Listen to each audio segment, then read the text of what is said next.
Rəqəmsal Dialoq. Hər vaxtınız xeyir olsun, hörmətli dinləyicilər. Hər birinizi salamlayıram. Rəqəmsal Dialoq verilişini eşidirsiniz. Aparıcı mənəm Alidə Mustafayeva. Proqram Rəqəmsal İnkişaf və Nəqliyyat Nazirliyi ilə Asan Radionun birgə layihəsidir. Biz izləmə imkanınız da var. Nazirliyin və radionun Facebook səhifəsində canlı yayımdayıq. Suallarınızı oradakı şərh bölümünə də yaza bilərsiniz. Daha sonra 070 65 56 100 WhatsApp nömrəmizə, 02 56 56 100 şəhər nömrəmizə də ünvanlaya bilərsiniz. Mövzuya dair təbii ki, bugün verilişimizin qonağı İnnovasiya və Rəqəmsal İnkişaf Agentliyinin İnnovasiya Ekosistemi Departamentinin müdiri Taleh Kərimlidir. Taleh müəllim, salamlayıram, xoş gəlmisiniz. Salam, çox sağ olun dəvətiniz üçün. Mövzumuzu xatırladım. Biz innovasiya ekosistemində son yeniliklər barədə danışacağıq. İlk sualımsa son bir ildə ölkəmizdə innovasiya sahəsində hansı əsas irəliləyişlər baş verib? Əsas nəyi önə çəkmək, vurğulamaq olar? Ondan başlayaq. Biz qabaqcıl dünya təcrübəsini və Azərbaycan ekosistem ehtiyaclarını təhlil edərək bütün fəaliyyətimizi 5 sütun altında formalaşdırmışıq. Bunlardan birincisi startaplara infrastruktur və qanunvericilik tərəfindən olan dəstəkdir, maliyyələşmədir, bazar əlçatanlığına dəstək göstərilməsidir və innovasiya ekosistemi daxilində insan kapitalının inkişafıdır və eyni zamanda innovasiya mədəniyyətinin inkişaf etdirilməsidir. Beləliklə bizim baxışımız bu istiqamətdə bu 5 fundamental prinsip üzrə davam edir. Bu sütunlara uyğun olaraq biz müxtəlif layihələr həyata keçiririk. İnnovasiya və Rəqəmsal İnkişaf Agentliyi olaraq, məsələn, biz infrastruktur olaraq, fiziki infrastruktur olaraq bizim infrastrukturun daha da genişlənməsi üçün Azərbaycan İnnovasiya mərkəzlərinin fəaliyyət göstərilməsi qeyd edə bilərdim. Azərbaycan İnnovasiya mərkəzləri həm istər Bakı şəhərində, istər də regionlarda fəaliyyət göstərir. Bu mərkəzlərdə texnologiya sahəsində fəaliyyət göstərən sahibkarlar, taykaçılar, investorlar, innovatorlar bir yerə, bir mərkəzə toplaşaraq burada öz fəaliyyətlərini davam elətdirirlər və eyni zamanda digər mərkəzlərimiz isə Sumqayıtda, Gəncədə, Naxçıvanda və Azərbaycan Dövlət Neft və Sənaye Universitetində filiallarımız mövcuddur. Digər bir yenilik, irəliləyiş bildiyiniz kimi cari ildə Azərbaycanda Birləşmiş Millətlər Təşkilatının WTDC tədbiri başa çatdı noyabr ayında. Bu BMT-nin ixtisaslaşmış agentliklərindən biri olan Beynəlxalq Telekommunikasiya İttifaqının regional akselerasiya mərkəzi fəaliyyətə başladı. MDB regionunda ilk bir akselerasiya mərkəzi idi. Bu mərkəz deməli biznes subyektlərini, startapları, dövlət qurumlarından olan innovativ sahibkarlıq fəaliyyətinə məşğul olan şəxsləri bir yerə gətirərək onları təşviq etmək və regional səviyyədə rəqəmsal transformasiyanı sürətləndirməsi məqsədi ilə yaradılmışdır. Əsasən bu istiqamətdə irəliləyişləri vurğulamaq olar. Təbii ki, digər layihələr haqqında da məlumat verə bilərəm sizə, sözünə məxsus olan. Bakıda, Sumqayıtda, Naxçıvanda, Azərbaycan Dövlət Neft və Sənaye Universitetində və Gəncədə yaradılan innovasiya mərkəzləri var. Bunların rolu nədən ibarətdir, həmin innovasiya mərkəzlərinin? İnnovasiya mərkəzlərinin yaradılmasında rolu, bu bizim 5 sütuna baxdığımız zaman bu daha çox infrastruktur tərəfinə düşür. İnfrastrukturda həm fiziki infrastruktur yer alır, həm də qanunvericilik tərəfi yer alır. Biz həm fiziki infrastruktur tərəfində, həm də qanunvericilik tərəfində kifayət qədər yeniliklər edirik, qanunvericilikdə dəyişikliklər edirik. Amma bu edilən dəyişikliklərdən başqa da bizim fiziki olaraq mərkəzlərimiz qeyd etdiyimiz kimi fəaliyyət göstərir.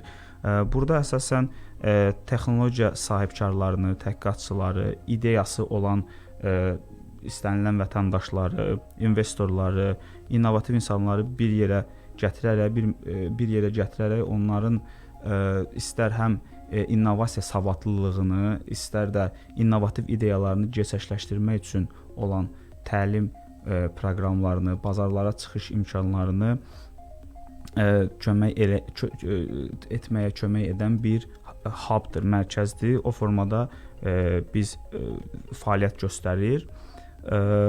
Burada texnoloji ekosistemdə iştirak edənlər bir-biri ilə əlaqə qurur, bir-biri ilə ideyalarını reallaşdırması üçün müzakirələr aparır və onları məsələn yerli və xarici bazara çıxartmaq üçün mentorlar tərəfindən təlimlərlə təmin edilir. Əsasən bu istiqamətdə biz bu mərkəzlərdə işlər aparırıq və eyni zamanda regionlarda bu tipli fəaliyyətlər çox yüksək qiymətləndirilir. Çünki orada yaşayan gənclərin, ideyası olan gənclərin əksər hallarda paytaxta gəlməyi məhduddur və biz ona görə də bu kimi mərkəzlərdən bu istiqamətdə mentorluq dəstəyi və digər dəstəklər veririk. Əsasən şəbəkələşmə, mentorluq, ideyadan məhsula gedənə qədər bütün mərhələləri dəstəkləyən bir mühitdir. Beynəlxalq Telekommunikasiya İttifaqının MDB məkanında ilk akselerasiya mərkəzi məhz Bakıda yaradıldı. Bu mərkəzin açılışı Azərbaycanın startap ekosistemi üçün hansı üstünlükləri qazandırır? Bu BMT-nin Beynəlxalq Telekommunikasiya İttifaqının MDB mərkəzində ilk akselerasiya mərkəzi idi. Qeyd etdiyiniz kimi, burada biz biznes subyektlərini, dövlət qurumlarını, təhsil müəssisələrini bir araya gətirərək innovativ sahibkarlıq potensialını gücləndirmək və onları innovasiya ekosistemində əməkdaşlığı təşviq etmək və regional səviyyədə rəqəmsal transformasiyanı sürətləndirmək, dəstəkləmək məqsədi ilə yaratmışıq. Mərkəzdə Beynəlxalq Telekommunikasiya İttifaqının beynəlxalq bir metodologiyası var. Həmin bu metodologiya və standartlara uyğun olaraq biz müxtəlif proqramlar həyata keçirəcəyik. Bu inkubasiya proqramları, ideaton proqramları, akselerasiya və digər proqramlar olacaq. Bu isə onların qlobal bazara çıxışını sürətləndirəcək. Eyni zamanda qabaqcıl dünya təcrübəsini ölkəmizə, innovasiya mədəniyyətini inkişaf etdirəcək. Bu kimi mərkəzlər qeyd edildiyiniz kimi MDB-də ilk Azərbaycandadır, amma digər ölkələrdə də bu kimi mərkəzlər var və bu mərkəzlərdə olan belə deyək də biznes subyektləri digər mərkəzlərin təcrübəsini də öyrənəcəklər. Aydındır. İnnovasiya mərkəzlərinin əksəriyyəti universitetlərin tərkibində yaradılır, səhv etmirəmsə. Universitetlərdə innovasiya mərkəzinin hansı xüsusi rolu var? Bunu qeyd edək. Çox gözəl sualdır. Universitetlərin nəzdində innovasiya mərkəzlərinin yaradılmasının bəzi fundamental səbəbləri var. Çünki ideyaların, startapların universitetlərdə formalaşması, ideyaların epicentri olaraq universitetlər görünür. Çünki universitetdə tələbələr yeni ideyalara, risk etməyə, yeni ideyalara açıqdırlar, risk etmirlər, risklərdən çəkinmirlər və müxtəlif sahələr üzrə biliklər toplayırlar. Gənclərdən ibarət komandalar daha sürətli və çevik olur və yenilikçi ideyalarla həmişə gəlirlər. Ona görə də universitet mühiti bunun üçün çox əlverişlidir.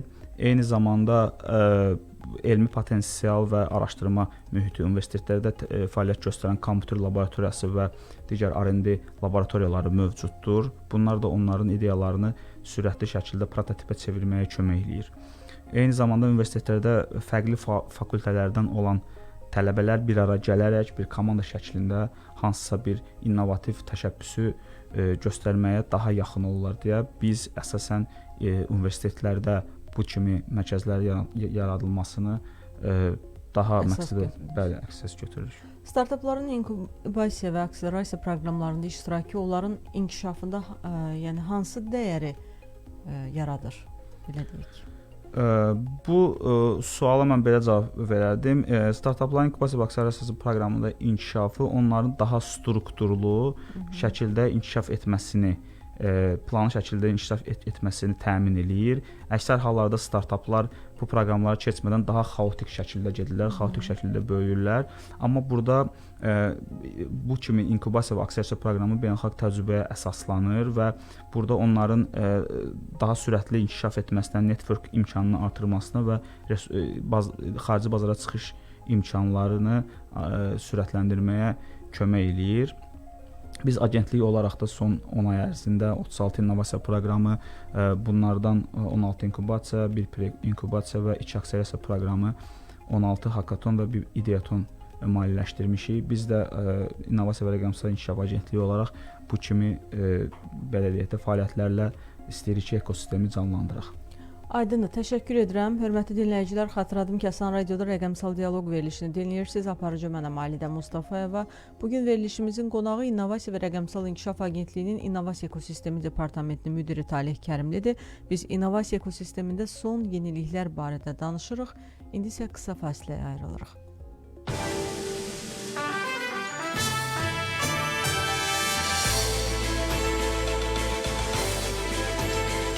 Asan Radio, Umid mağazalarında möhtəşəm indirim. Neod bişirmə paneli indi 129 manat deyil, 99 manat. Şivaki aspirator 97 manat deyil, cəmi 79 manat. Umid xeyli alış-verişlər. Asan Radio'da reklam. Neotek tövsiyə edir. Elektrik naqilləri alarkən diqqətli olun. Üzərində 2,5'li yazılan naqil simi azaldılaraq 1,5'li kimi, 100 metr naqil isə 90 metr kimi satıla bilər. Saxta naqillər yanğın törədə bilər. Neotek tövsiyə etdi. Sibris yeni ilə hazırdır. Yeni il aksiyası kimi böyük bir hədiyəsi də var. 31 dekabra qədər. Dəniz kənarı evinizi 30 deyil, heç 20 də deyil, cəmi 15% ilkin ödəniş və 10 illik ipoteka ilə ala bilərsiniz. Sibrisdən daha bir ekskluziv təklif. 2 qat ədəvə. Sibrisdə mənzil alışı zamanı standart qaytarılan ədəvənin məbləği qədər kəşbək də təqdim edilir. Yeni il arzuların gerçəkləşdiyi vaxtı. Qoy ən böyük arzunuz dəniz kənarı ev sahibi olmaq elə indi həyata keçsin. Ətraflı məlumat 840 nömrəsində. Diqqət, diqqət! Tam Store'da meyve bazarı başladı. Artıq bütün meyve və tərəvəz maya dəyərli olacaq. Tam Store'a gəl. Gündəlik yenilənən tam təzə və bol çeşidli meyve və tərəvəzi uyğun qiymətə al. Tam Store. Tam istədiyiniz market. Avantdan Şərifzadədə yeni premium layihə. Müasir memarlıq üslubunda Avant Nova. Yalnız indi cəmi 23.500 manat ilkin ödəniş edərək siz də White Box 2 otaq studiya mənzilə sahib olun. Yaşıllıqlar əhatəsində idman meydançaları, üzgüçülük hovuzu, fitness spa mərkəzi, ipoteka və ya faizsiz hissə isə ödəmə imkanı ilə mənzil əldə etmək şansını qaçırmayın. Avant Nova yeniliklərlə dolu gələcək. Əlaqə Ulduz 0241. Artıq Bolt sürücüləri qazancını gözləmədən əldə edə bilər. Yeni erkən nağdlaşdırma funksiyası ilə qazancınızı həftənin iş günləri gündə bir dəfə bir toxunuşla çıxarın. Minimum 1 manat 60 qəpik, maksimum 500 manat. Diqqət, ödənişin uğurla həyata keçməsi üçün VÖN və VÖN-ə bağlı bank məlumatlarının düzgün daxil edildiyindən əmin olun. Bolt, qazancın indi və buradadır. Tip sahəsində çalışırsınız? Bankov Bakuda sizə özəl komissiyasız kredit var. İndi tip işçiləri 50.000 manata dək nağd pul kreditini Bankov Bakudan 0% komissiya ilə əldə edə bilər. Ətraflı 145. Bankov Baku. Bankov Baku 18 fevral 2005-ci il tarixli 247 nömrəli lisenziya ilə fəaliyyət göstərir. Ağşəhərdə premium yaşayış kompleksi Raffle Edition 30% ilkin ödəniş, 36 aylıq daxili kreditlə mənzilləri əldə etməyə tələsin. Ətraflı 3w.raffle.az və 050 288 4919. Asan Radio'da reklam 050 60 06 100. 10 dekabradək Bravo'da super qiymətlər sizi gözləyir. 2 litrlik final qarğıdalı yağı 9 manat 85 qəpik. 5 kiloqramlıq tamaşa miyad basmati düyü 16 manat 95 qəpik. Keyfiyyətli məhsullar üçün Bravo. Doğru seçim. Asan Radio və Əmək və Əhalinin Sosial Müdafiəsi Nazirliyi təqdim edir. Bir sual, bir cavab. Dost İnklüziv İnkişaf və Yaradıcılıq Mərkəzinə qəbul üçün orta təhsil vacibdirmi? Mərkəzdə keçirilən təlimlərdə iştirak etmək üçün orta və ya ali təhsil tələb olunmur. Asan Radio və Əmək və Əhalinin Sosial Müdafiəsi Nazirliyi təqdim etdi. Bir sual, bir cavab. Rəqəmsal İnkişaf və Nəqliyyat Nazirliyi ilə Asan Radio təqdim edir. Rəqəmsal Dialoq. Yeni qoşulan dinləyicilərimizi də salamlayıram. Bugün biz İnnovasiya və Rəqəmsal İnkişaf Agentliyinin İnnovasiya Ekosistemi Departamentinin müdiri Talih Kərimli ilə İnnovasiya ekosistemində son yeniliklər barədə danışacağıq. Artıq danışırıq. Talih bəy, İnnovasiya və Rəqəmsal İnkişaf Agentliyi beynəlxalq əməkdaşlıq vasitəsilə startaplar üçün hansısa imkanlar yaradırmı? Çox sağ olun sualınız üçün. İnnovasiya və Rəqəmsal İnkişaf Agentliyi hər zaman beynəlxalq təcrübənin öyrənməsi istiqamətində çalışır ki, qlobal oyunçularla mütəmadi olaraq hansısa bir əməkdaşlıq etsin. Son 3 ildə biz 600-dən çox startapın beynəlxalq proqramda əlçatanlığına, beynəlxalq proqram vasitəsilə bazar əlçatanlığı artırılmasına dəstək göstərmişik. Eyni zamanda Startup Wise Guys, Exola, Viveka, Global Innovation Institute, Tenity və Plug and Play kimi aparıcı beynəlxalq platformaların, oyunçuların Azərbaycanda fəaliyyət göstərməsinə nail olmuşuq. Fintech sayəsində ixtisaslaşmış Tenity şirkəti Azərbaycanda fəaliyyətə başlamışdır. Müxtəlif proqramlar həyata keçirilir, inkubasiya və hakatonlar və akselerasiyalar. Bu kimi beynəlxalq şirkətlərin Azərbaycana gəlməsi və öz təcrübələrini yerli ekosistem iştirakçılarına ötürülməsi mən düşünürəm ki, onların inkişafına çox böyük töhfələr qatır və onların irəliləmələrinə çox sürətləndirir. Viveka tərəfindən keçirilən proqramda biz 4+1 Climate Accelerator proqramını həyata keçirtmişik. Proqram çərçivəsində Waste Presso və Az Irrigation startapların hər biri 50.000 evro məbləğində maliyyə dəstəyi ilə təmin olunmuşlar. İnnovasiya və Rəqəmsal İnkişaf Agentliyi Amerika Birləşmiş Ştatlarının innovasiya platformalarından biri olan Plug and Play ilə əməkdaşlığa başlamışdır.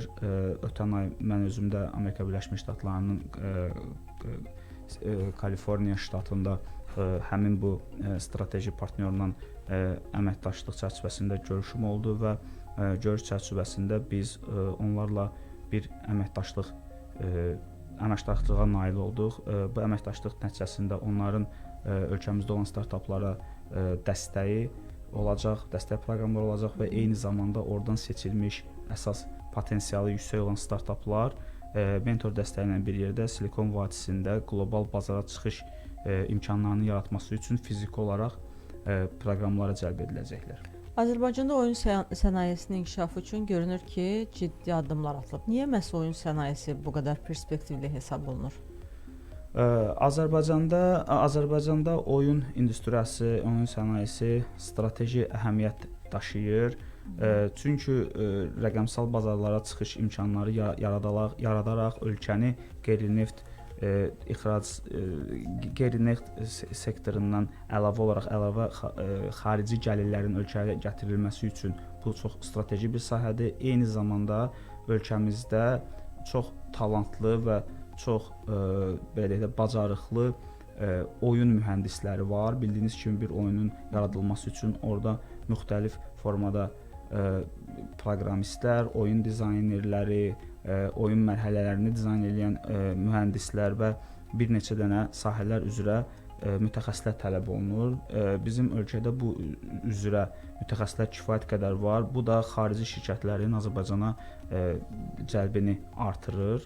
Oyun sənayəsinə dəstək ilk olaraq bizim agentliklə GamePost şirkəti ilə əməkdaşlıq çərçivəsində inkubasiya proqramı ilə başlamışdır və indi hal-hazırda dünyanın ən belə tanınmış şirkətlərindən biri olan Exola şirkətinin Azərbaycanda ofisi fəaliyyətə başlayıb, bununla da davam eləyir və genişləndirilir. Bəs beynəlxalq şirkətlərin Azərbaycana gəlməsi həmçinin innovasiya sahəsində insan kapitalının inkişafına da müsbət təsir göstərir. Ümumiyyətlə, innovativ düşüncəli insan kapitalı necə yetişdirilir? Bunun üçün hər hansı təlim, təhsil proqramları nəzərdə tutulub? Çox belə deyək də yaxşı sualdır. Təşəkkür edirəm sual üçün. İnsan kapitalı bu mənim ilk öncə birinci sualda cavabladığım 5 sütundan biridir və ən vacib elementlərdən biridir. Çünki bildiyiniz kimi bütün bu tipli innovasiya mühitinin yaradılmasında əsas amillər mütəxəssislər, mühəndislər tərəfindən olur və bunun üçün də insan kapitalının inkişafı hər zaman bizim agentlik olaraq da diqqətimizdə olub. Son 3 ildə 10 minə yaxın vətəndaşımız təqaüd proqramından faydalanıb. Bu təqaüd proqramı çərçivəsində onlar müxtəlif peşələrə yiyələnmişlər. Azərbaycan Kiber Təhlükəsizlik Mərkəzi var. Bu mərkəzin 380 məzunu bu gün dövlət və özəl sektor üçün çox güclü kadr potensialı olaraq yetişdirilib. Ölkəmizdə yeni açılan Anderson Lab şirkəti fəaliyyətə başlayıb. Anderson Lab Hire and Train proqramı çərçivəsində fəaliyyət göstərir. Onlar yeni başlayan gəncləri, təlimləri qəbul edib, onlara müxtəlif formada layihələr verib və onları daha da yetişdirirlər. Agentliyin dəstək verdiyi rəqəmsal akademiya proqramında 40-dan çox dövlət qurumunun əməkdaşı, rəhbər şəxsləri iştirak edib və rəqəmsallaşma, süni intellektin tətbiqi, kiber təhlükəsizlik və data siyasəti sahəsində təcrübələri öyrənmişlər və təlim proqramlarında iştirak etmişlər. Başqa bizim etdiyimiz proqram Qlobal İnnovasiya İnstitutu ilə bir yerdə əməkdaşlıq çərçivəsində innovasiya ekosistemi oyunçularının sertifikatlaşdırılması və digər biznes subyektlərinin akkreditasiyadan keçmə proqramı olmuşdur. Burada da 38 mütəxəssis, 45 beynəlxalq sertifikata və 8 ekosistem oyunçusu akkreditasiyadan keçib digər sertifikatlara yiyələniblər. Digər biz layihəmiz bizim Holberton School-dur. Holberton School dünyada tanınmış şirkətlərdən biridir. Burada əsas məntiq peer-to-peer, yəni bir insan öz biliyini digər bir insana ötürülür. Bu metodla müxtəlif sahələr üzrə təlim proqramları həyata keçirirdilər. Süni intellekt, proqramlaşdırma, data sahəsində. Bu da bizim dəstəklədiyimiz layihələrdən biridir. Bu istiqamətdə bizim müxtəlif proqramlarımız var və biz ən çox diqqət ayırdığımız istiqamət həmin bu istiqamətdir və düşünürük ki, bu istiqamətdə insan kadr potensialını yetişdirərək həm ölkəmizdə innovasiya ekosistemini biz gücləndirə bilərik, həm də ölkəmiz üçün faydalı kadrların yetişdirilməsinə dəstək ola bilərik. Aydındır. Venture maliyyələşməsi startaplar üçün nəyə görə əhəmiyyətlidir və Azərbaycanda bu istiqamətdə hər hansı fəaliyyət həyata keçirilirmi? Venture maliyyələşməsi haqqında qısa bir istərdim ki, məlumat verim, bəlkə dinləyicilər də maraqlı olar. Venture maliyyələşməsi startapların maliyyə çıxışına əl çatanlığını artırmaq üçün ən əsas hissələrdən biridir. Burada belə ki, startap qurucuları yaratdıqları bir innovativ layihələrini, startaplarını bitirdikdən sonra bunu venture fondlara müraciət edərək investisiya cəlb eləyirlər və bunun istiqamətində biz müxtəlif işlər aparırıq. Agentlik olaraq istər bunun qanunvericilik tərəfi, qanunvericilikdə bununla bağlı olaraq qlobal təcrübədən öyrəndiyimiz bəzi yenilənmələri etmək istəyirik, bəzi yeni hissələr əlavə eləmək istəyirik. Bunun üzərində çalışırıq digər dövlət qurumları ilə. Eyni zamanda bizim agentliyin dəstək verdiyi 3 dənə venture fond fəaliyyətə başlayıb Azərbaycanda. Həmin o fondlarla bərabər işləyirik. Yəni bu o deməkdir ki, proqramlar vasitəsilə yaradılan innovativ layihələri, startapları həmin o fondlara yönəldərək onların maliyyə imkanlarına çıxışını biz belə deyək də artırırıq. Bu tipli bizim fəaliyyətlərimiz mövcuddur. Son olaraq regionlarda artıq qeyd etdik ki, innovasiya mərkəzləri yaradılıb. Gəncə, Sumqayıt, Naxçıvan bir misaldır. Bölgələrdə innovasiya istiqamətində daha hansı fəaliyyət icra edilir? Bəli, doğru qeyd elədiniz. Gəncədə keçən həftə biz innovasiya mərkəzinin açılışını etdik. Bizim agentliyin dəstək verdiyi layihələrdən biri də InnoStart layihəsidir. InnoStart layihəsi çərçivəsində İnnovasiya və Rəqəmsal İnkişaf Agentliyi ilə tərəfdaşlıq edən Subsisi şirkəti tərəfindən regionlarda Gəncə, Lənkəran, Sumqayıt, Naxçıvan şəhərində 364 nəfərin iştirakı ilə 9 icma tədbiri, 337 nəfərin iştirakı ilə isə 6 hakaton, 37 komandanın iştirakı ilə inkubasiya proqramı və müxtəlif təlim proqramları həyata keçirilir. Biz bu proqramlar vasitəsilə regionda olan innovativ düşüncəyə sahib olan gənclərin də daha yaxından bu belə deyək də proqramda iştirakını artıraraq onların ideyalarını məhsula çevirmək üçün dəstəklər veririk və eyni zamanda universitetlərdə bizim müxtəlif proqramlarımız var. Bu formada təlim proqramları həyata keçiririk. Aydındır. Təşəkkür edirəm. Sağ Çox sağ olun ki, gəldiniz. Siz sağ olun. Təşəkkür Hörmətli dinləyicilər, xatırladım ki, Asan Radionun efirindən rəqəmsal dialoq verilişini dinlədiniz. Verilişimizin qonağı İnnovasiya və Rəqəmsal İnkişaf Agentliyinin İnnovasiya Ekosistemi Departamentinin müdiri Taleh Kərimli oldu. Biz innovasiya ekosistemində son yeniliklər barədə danışdıq. Aparıcı isə mən idim, Alidə Mustafayeva. Növbəti həftədə eşidilmək ümidi ilə sağ olun, salamat qalın. Rəqəmsal İnkişaf və Nəqliyyat Nazirliyi ilə Asan Radio təqdim etdi. Rəqəmsal Dialoq. Haydi dostlar,